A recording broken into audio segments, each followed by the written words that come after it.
वहाँ से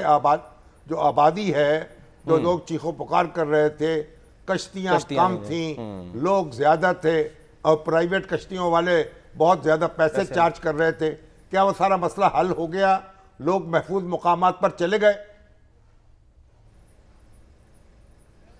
जी देखें शामी साहब, बिल्कुल आप ठीक फरमा रहे हैं कि जो यही सूरत हाल है जो आपने अक्कासी की है कि यहाँ पर हज़ारों की तादाद में जो सैलाब मुतासरीन फंसे हुए हैं और प्राइवेट जो कश्ती मालकान है वो उनसे काफ़ी 20 से 25 हज़ार रुपये फ़ी फैमिली चार्ज कर रहे थे। तो जब दुनिया न्यूज़ ने खबर नशर की, इसके अलावा आज यहाँ पर वज़ीर आला पंजाब मरियम नवाज़ शरीफ ने इस बात का नोटिस लेते हुए यहाँ पर कमिश्नर मुल्तान को हिदायत की कि और इसके अलावा ये भी सैलाब मुतासरीन को बताया कि यहाँ पर कश्तियाँ मज़ीद पहुँच चुकी हैं और इसके अलावा जो प्राइवेट कश्ती मालकान है उनको अब यहाँ कोई पैसे नहीं देगा। कमिश्नर को हिदायत की कि जो भी इनका किराया होगा वो पंजाब गवर्नमेंट अदा करेगी। इसके अलावा मैं आपको सैलाबी सूरत हाल के हवाले से बताऊं तो सर यहाँ और पहुंच गई हैं वाला बंद है, यहाँ पर बस्ती लोग किस हद तक लोग निकल आए हैं और कितने अभी तक फंसे हुए हैं? शामी साहब, लोगों की जहाँ तक बात है इस वक्त भी काफ़ी तादाद में, हज़ारों की तादाद में जो लोग हैं इस वक्त विछा मुहाना है, संदेला है, दारापुर है, मौजा शुजातपुर है, भिंडा वैस है, इस वक्त भी हज़ारों की तादाद में जो सैलाब मुतासरीन है इस सैलाबी रेले में फंसे हुए हैं। तो बड़ी तादाद में 25 कश्तियाँ जो बड़ी तादाद में कश्तियाँ आ चुकी हैं। जी, आज यहाँ पर उन्होंने कहा है और कमिश्नर ने भी बताया है कि यहाँ पर 20 कश्तियाँ मज़ीद पहुँचा दी गई हैं, 25 कश्तियाँ यहाँ पर पहले हैं। इसके अलावा पाक फ़ौज की इमदादी सरगर्मियाँ जो हैं इसके अलावा हैं। पाक फ़ौज को भी तलब कर लिया गया है। अब जो है रेस्क्यू का अमल तो जी पाक फ़ौज को भी तलब कर लिया गया है और पाक फ़ौज भी इमदादी कामों में हिस्सा ले रही है और वहाँ पर जो सैलाब मुतासिर फंसे हुए हैं उनको रेस्क्यू कर रही है। तो यही उम्मीद की जा रही है कि आइंदा 1-2 दिन तक इसमें रेस्क्यू के हवाले से सूरत हाल बेहतर होगी। तो मैं जो आपको सैलाब के हवाले से शहर की सूरत हाल बताऊँ कि यहाँ पर आज एक सुबह बड़ा जो सुपर बांध था प्राई वाला, वो यहाँ पर उसमें शगाफ पड़ा है जिसके बायस दरियाओं में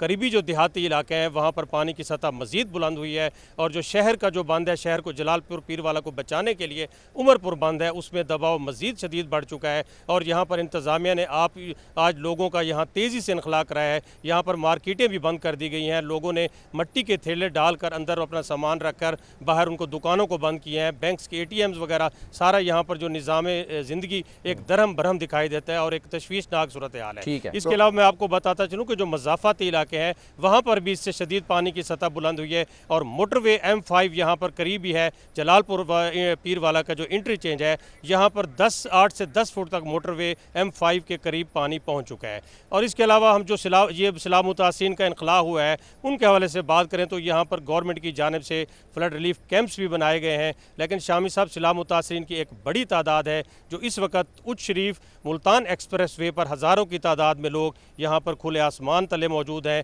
ताहम इंतज़ामिया यहाँ पर उन्हें ऐलान कर रही है कि जो करीबी मज़ाफ़ाती इलाकों में जो स्कूल में कैंप बनाए गए हैं आप वहाँ शिफ्ट हो जाएँ, लेकिन वहाँ पर कैंप्स की जो तादाद थोड़ी है और सैलाब मुतासिरीन एक बड़ी तादाद में अब यहाँ माल मवेशी के अवरा मौजूद हैं। इसके अलावा जो सैलाबी रेले में फंसे हुए लोग हैं उनके जो मुतासरीन यहाँ पर दूसरी जानब यहाँ पर जो जलालपुर शहर में मौजूद हैं वो यहाँ पर बता रहे हैं कि सैलाब मुतासरीन जो फंसे हुए हैं वहाँ पर उन्हें ग़िज़ाई किल्लत का सामना है, मकानात डूब चुके हैं और सैलाबी जो मुतासरीन है वो दौरे पर और तो वज़ीर आला ने क्या देखा और क्या किया? वज़ीर आला पंजाब ने यहाँ पर जो फ्लड रिलीफ कैंप्स था वहाँ पर सैलाब मुतासरीन से बात की और उन्हें ये कहा कि आपके जो नुकसान होंगे हो रहे हैं, जानी है या माली नुकसान हैं, फसलों के नुकसान हैं, पंजाब गवर्नमेंट मैं आपसे वादा करके जा रही हूँ कि आपका एक एक नुकसान पूरा करूँगी। जैसा कि आपने फरमाया मकान के नुकसान के हवाले 10 लाख का, इसी तरह दीवारों के नुकसान के हवाले से, इसी तरह फसलों के नुकसान के हवाले से यहाँ पर सैलाब मुतासरीन की एक बड़ी तादाद मौजूद थी। यहाँ पर वज़ीर आला पंजाब मरियम नवाज़ यहाँ पर सैलाब मुतासरीन को उन्होंने खुद अपनी तरफ बुलाया, वहाँ पर उनसे बात की और यहाँ पर उन्होंने उनको यकीन दिलाया कि मुश्किल की इस घड़ी में पंजाब गवर्नमेंट आपको तनहा नहीं छोड़ेगी। इसके अलावा उन्होंने यहाँ पर जलालपुर पीर वाला के लिए एक बड़ी ग्रांट का भी ऐलान किया। कमिश्नर मुल्तान को यहाँ पर हिदायत की कि 8 किलोमीटर का एक पुख्ता सुपर बांध यहाँ पर बनाया जाए ताकि आइंदा जो जलालपुर पीर वाला को है या दरिया चनाब या दरिया सतलुज का सैलाबी पानी है वो शहर को नुकसान न पहुँचा सके। अब तो 2 दरियाओं की लपेट में आ गया ना, जलालपुर सतलुज और चनाब दोनों से। जी बिल्कुल जामी साहब, ये 2 दरियाओं के लपेट में है और दोनों तरफ ही शगाफ पड़े हैं, दरिया सतलुज में भी और दरिया चनाब में भी। अब ये दोनों पानी ऐसी सिचुएशन बन गई है कि जो सराउंडिंग मज़ाफ़ात हैं, मवाज़ियात हैं, वो मुकम्मल तौर पर डूबे हुए हैं। अब सिर्फ एक जलालपुर पीर वाला शहर है, वो भी बिल्कुल आप ऐसे कहें कि किनारे पर ही एक छोटा सा बंद है 2.5 से 3 फुट का, और वहाँ पर मुसलसल जो है इंतज़ामिया उसकी निगरानी कर रही है, डंपिंग की जा रही है, वहाँ पर हैवी मशीनरी मौजूद है। उनकी यही कोशिश है कि किसी तरह जलालपुर पीर वाला शहर को बचाया जाए। मगर दूसरी जानिब जो ये मुल्तान से चनाब का रेला आ रहा है, उसके आने से मज़ीद पानी की सतह बुलंद हो रही है और सूरत हाल जो है तशवीशनाक दिखाई दे रही है, लेकिन इंतज़ामिया की जानिब से कोशिशें की जा रही हैं। अल्लाह खैर करे। ठीक है, बहुत बहुत शुक्रिया ज़िया उल हक साहब, बहुत बहुत शुक्रिया।